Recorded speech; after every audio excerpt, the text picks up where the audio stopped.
Hello mga katropa. Ito, nag-upgrade ulit ako ng platino ko ng aparato. Ano naman siya, 8 peraso yung condenser.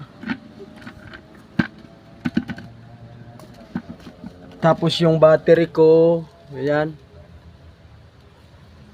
So ngayon ka-upgrade ko lang siya. Titistingin ko kung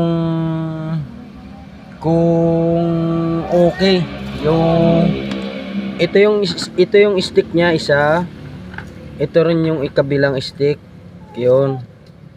Ngayon titistingin ko siya kung magiging successful. So tatry ko na. Hahawakan ko lang yung cellphone kasi hindi